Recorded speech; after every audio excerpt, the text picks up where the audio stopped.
This is a 2014 Honda CR-V, and you might be thinking, well, what the heck is going on here? I'm looking at my dashboard and a wrench light has come on. Is my engine broken? No. Your check engine light is a couple lights up right there. I don't know if you can see the shadow of it, but it's right there. Anyway, this wrench light is typically just a maintenance light. So a lot of cars have these. It's pretty universal. Whenever the wrench light comes on, that just means pretty much oil change. That's what it means. It just means time to do some basic maintenance, i.e. oil. And you have a few clues down here. You have oil life, 15%. So that's just letting you know that the life of your oil is at 15%. So it starts at 100, goes down to 0, and from 0 it starts going negative depending on how many miles you drive. So 15% is just letting you know you need to change your oil soon. So how do we get rid of this light? What do we need to do? Well, first of all, you need to change your oil. And this is how you do that. Well, as you can see, I have this bad boy up on some ramps. So that is one option. You can just drive it up onto some ramps, put the e-brake on, go to town. Otherwise, just use a jack it up. These cars, a lot of times, you'll find that your car is equipped with a jack for emergencies. So just look at where that is and jack your vehicle up, put it on jack stands, then go to town. Most of the times that jack is going to be located in your trunk. Same case here. You can see the jack right there, and there's a spare wheel. So that's where it's going to be on this car. Now we got to pop open our hood. Where is that? That's located right here on the side, and you can just pull on that. Come up to your hood, reach underneath, and there's a little lever under there. You can see right there. Just pull up on that, and you have access. You take out this little rod from there, and you place it up here where the arrow is pointing. There we go, ready to work. Now this car has been running for a while, so I'm just gonna let it cool down for another 10-20 minutes, and then I'll get started. And if you're wondering what kind of oil you need, you can just look up right here on your engine oil cap, and it tells you right there, SAE 0W20 is what you're looking for. You're also looking for this seal, and you can also see your owner's manual. And if you look in your owner's manual, you can see the capacity, which for this engine is 4.2 quarts. Okay, now while we wait for this engine to cool down a little bit more, what tools do we need? Well, I've got the correct oil. I also went and got full synthetic, and I also got an oil filter for it. This is the oil filter number if you're getting a Fram. Again, full synthetic from Walmart.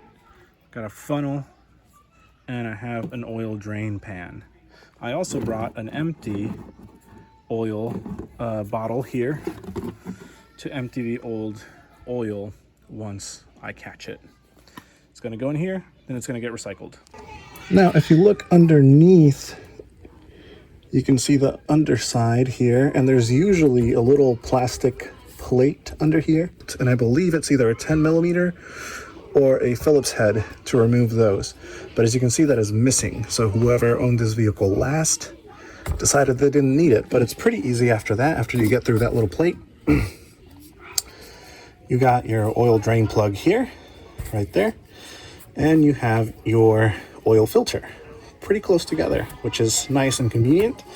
And I believe, let me see. Yeah, not that one. Let's try this one. Yep. So usually it's a 17 or a 14, and this one is a 17 millimeter. So it's been about 10 minutes, and it's still a little bit warm, a little bit hot to the touch, but I can't wait any longer. So I'm just gonna take this little lid off. That's the first thing we're gonna do, just to let the oil drain better. And at this point, most of the oil should be settled down at the bottom where it needs to be in order to be drained. All right, I got my oil drain pan ready. I got my 17 millimeter socket and my wrench. And now we just gotta come under here and take this guy off and then that guy off. And we'll be draining. Okay, so I skipped a bunch of steps because I had a phone call from a friend and I had to take that. And I worked a little bit while I was talking to him. But this is where the oil goes, obviously. That's the engine oil fill hole. You can see the oil drain pan is over there full of oil and the old filter, and I used some of that new oil, put it in there, and now I need to drain that old oil, put it in there. Used that red funnel to fill it with, and if we go under here, we can see I tightened the drain plug, and on the oil filter, the new one, I put the date and the mileage at which I did the oil change.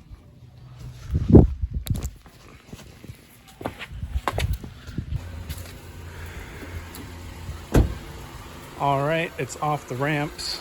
It's all buttoned up.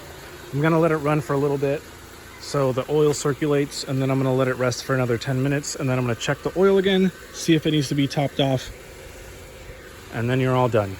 Now, if you watched this far, I really want to thank you for doing so, and I really hope that this video helped you not only figure out how to do an oil change yourself, but just hope it helps you see that it is not difficult and that this is something that anyone can do.